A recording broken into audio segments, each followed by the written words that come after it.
Mais Saúde, o programa de saúde da Terceira Via, inicia esse primeiro bloco agradecendo ao Dr. Ricardo Madeira o nosso convite de comparecer aos nossos estúdios para nos apresentar as novidades no campo da cirurgia torácica.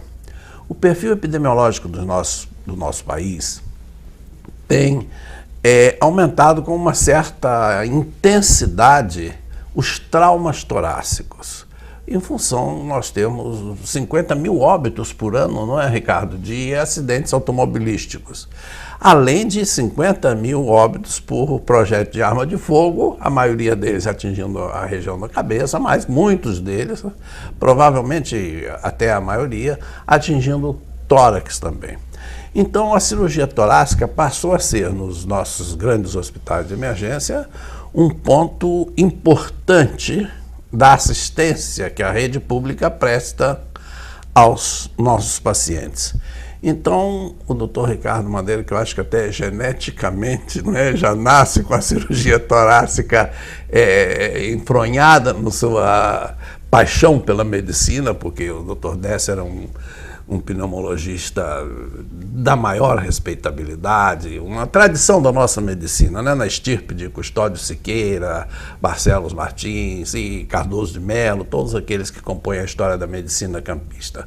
Eu queria perguntar ao Dr. Ricardo, quais são, Ricardo, as patologias que mais frequentemente envolvem a cirurgia torácica na nossa região?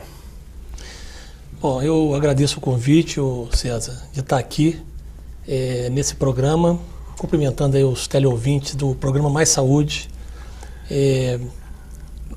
Patologia da cirurgia, em que o cirurgião torácico pode contribuir nas patologias mais prevalentes no nosso meio na atualidade. Vamos fazer um apanhado histórico.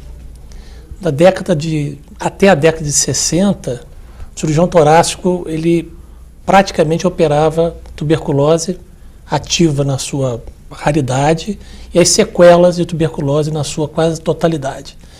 Na verdade, minha formação é inclusive com o professor Gesso Teixeira, que vem dessa época. Um cirurgião brilhante, os melhores que eu já conheci na minha vida, e cirurgia de tuberculose é uma cirurgia muito complexa.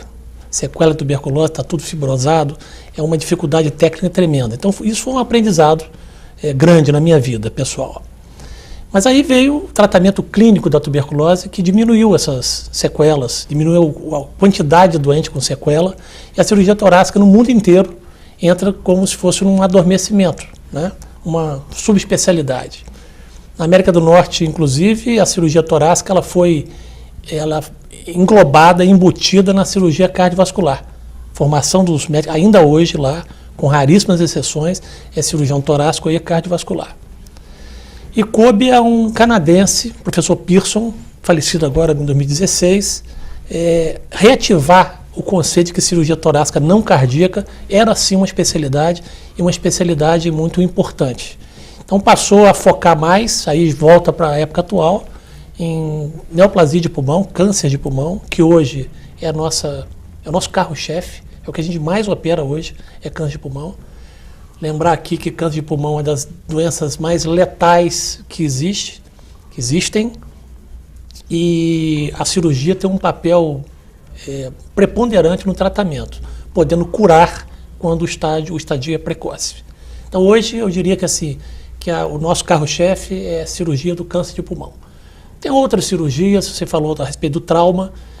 No nosso conceito, no nosso grupo, a gente achava inclusive que cada equipe de emergência devia ter um cirurgião torácico, porque a quantidade de traumas que envolvem o tórax é enorme, cada vez maior.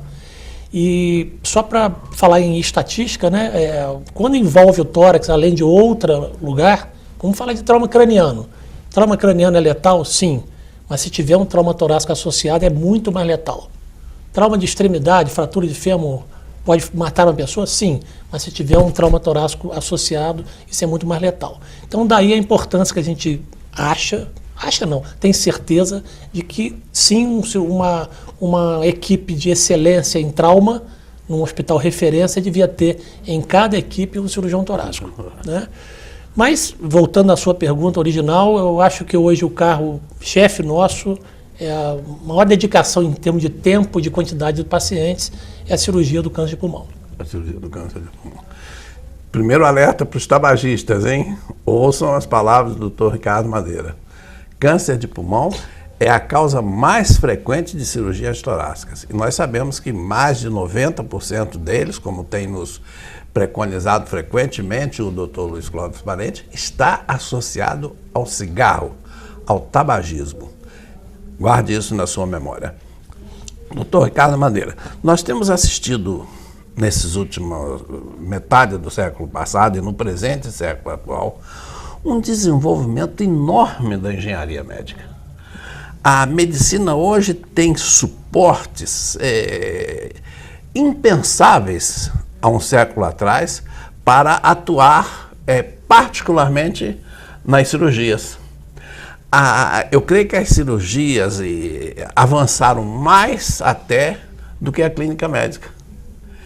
E nós temos assistido inovações com muitíssima frequência que trazem maior sobrevida para os pacientes, que trazem melhor qualidade de vida para os pacientes e principalmente que facilitam a vida do cirurgião no sua na sua tarefa de intervir sobre os pacientes na cirurgia torácica. Nessa especialidade, tem evoluído ao mesmo passo que o restante das especialidades cirúrgicas, Ricardo? César, eu me atreveria a dizer a você que na cirurgia torácica essa velocidade é ainda maior, especialmente em função da videocirurgia. A videocirurgia, abre aqui um parênteses, até para título de informação, muita gente chama de cirurgia a laser. Não sei se fica mais fácil ou mais glamuroso falar que a cirurgia do paciente vai ser a laser. Né? Na verdade, existe sim laser de utilização médica, existe, muito utilizado em cirurgia oftalmológica, neurocirurgia e cirurgia da pele. A gente mesmo tem em cirurgia de desobstrução da traqueia, que é o cano da respiração, faixa de laser para desobstruir. Isso é usado. Mas, enfim, a cirurgia de vídeo, aquela cirurgia que o pessoal chama de vesícula, a laser, não é a laser, é uma cirurgia por vídeo, um instrumento de vídeo. É uma câmerazinha, introduz uma haste dentro da pessoa, acopla na ponta dessa haste uma microcâmera e transfere essa imagem para uma TV. Na verdade, o cirurgião, através de incisão pequenininha, consegue, com instrumentos fininhos, operar dentro da pessoa. É isso que se utiliza na cirurgia torácica. E foi isso que catapultou a cirurgia torácica e vem trazendo cada vez mais avanço tecnológico. Eu e meu filho, que nós trabalhamos juntos, cada vez que a gente vai lá fora, a gente tem feito muito curso lá fora, a gente vê uma coisa diferente, que fica na vontade enorme de poder aplicar aqui. E digo a você, o Brasil tem aplicado, sim, quase tudo que inventam lá fora. Quase tudo. A gente aplica aqui em Campos o que aprende lá fora. Então, a videocirurgia tem mostrado que a cirurgia torácica e as outras especialidades cirúrgicas têm ido numa velocidade espantosa. E se você não acompanhar, você é médico, sabe disso, se não tiver up-to-date, se não tiver fazendo os cursos, Claro. Se aperfeiçoando no método, a pessoa fica para trás. Né? Em 5 anos já está defasado na qualidade dessa sua intervenção. 10 anos, talvez. Exatamente. Então, voltando à videocirurgia, através de pequenas incisões, incisão que varia de meio centímetro para 3 centímetros no tórax. Se consegue tirar, por exemplo, na minha especialidade, se consegue tirar um pulmão inteiro através da videocirurgia. Nós temos cirurgia chama-se pneumonectomia, que é retirada de um pulmão através de vídeo. Nós temos aqui em Campos isso. Lobectomia, que é tirar parte de um pulmão, um lobo, né? Isso a gente tem inúmeras lobectomias. Atualmente não se concebe fazer, assim, de cara, uma cirurgia que a gente chama de aberta, convencional. Sempre se começa por vídeo e, a não ser que haja alguma dificuldade técnica, inviabilidade de continuar por vídeo, o que hoje é uma raridade, a cirurgia é terminada por vídeo sempre. Perfeito. E Ricardo, uma curiosidade que a mim me chama a atenção. Em cardiologia, a França, até alguns anos atrás, era a meca, né, de todos que se formavam, que se especializavam, era a França. Lyon, especificamente. Depois Houston, nos Estados Unidos. Em termos de cirurgia torácica, qual país ou quais países são a meca dos cirurgiões que querem trabalhar com as tecnologias top, high-tech? A pergunta é boa. Existem hoje 2 serviços no Brasil que são de excelência. Um serviço de São Paulo, da USP, da Universidade de São Paulo, e um serviço do Pavilhão Pereira Filho, da Santa Casa de Porto Alegre.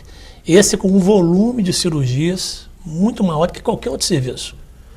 Tem lá uma pessoa em quem a gente se inspira sempre, né, que é o professor Camargo, onde meu filho fez a residência, que para mim é um cirurgião torácico de mão cheia. Então, nós não ficamos a dever a ninguém, na verdade. Mas a pergunta é curiosa, porque você falou uma coisa interessante. Eu falei há poucos minutos atrás, a respeito do Dr. Pearson, que é um canadense. Sim. Hoje, um dos polos, de novo, de projeção na cirurgia torácica é o Canadá. É em Quebec, onde nós vamos fazer o nosso treinamento anual, eu e meu filho. Então, Quebec hoje é uma grande meca da cirurgia torácica. Tem outros 2 centros nos Estados Unidos, e tem um cirurgião, César, que chama-se Diego Gonzalez. O Dr. Diego é um jovem cirurgião, tem 44 anos. Ele é o cirurgião mais talentoso que eu conheci na minha vida. Eu não conheço hoje ninguém mais talentoso que ele. E tem um outro adendo. Em termos de volume de cirurgia, o pessoal da China, acho que é por conta da população, né? Número de doentes, eles têm um centro em Xangai que fazem cerca de 70 ressecções pulmonares por dia no mesmo centro cirúrgico. 70. É quase que inacreditável. Guinness. O curso dele de 10 dias, nós vamos no ano que vem, a gente participa de 700 cirurgias torácicas de ressecção, todas por vídeo. E esse cidadão, Dr. Diego, que é de La Coruña, na Espanha, ele vai lá para ministrar o curso. Olha como o que nós estamos falando. Você falou da França, eu estou falando de um pioneirismo lá do pessoal do Canadá, e um cara de La Coruña, é o cara mais talentoso do mundo, vai dar um curso em Xangai. Olha, a medicina é surpreendente. Mais surpreendente ainda quando vista por um profissional que não só tem foco do seu olhar no seu consultório, no seu hospital, na sua cidade, mas tem, como o Dr. Ricardo Madeira, essa possibilidade de conhecer a medicina de vários países do mundo. Brilhantemente, nós encerramos aqui o nosso primeiro bloco, retornando em seguida com mais saúde, programa de saúde da Terceira Via.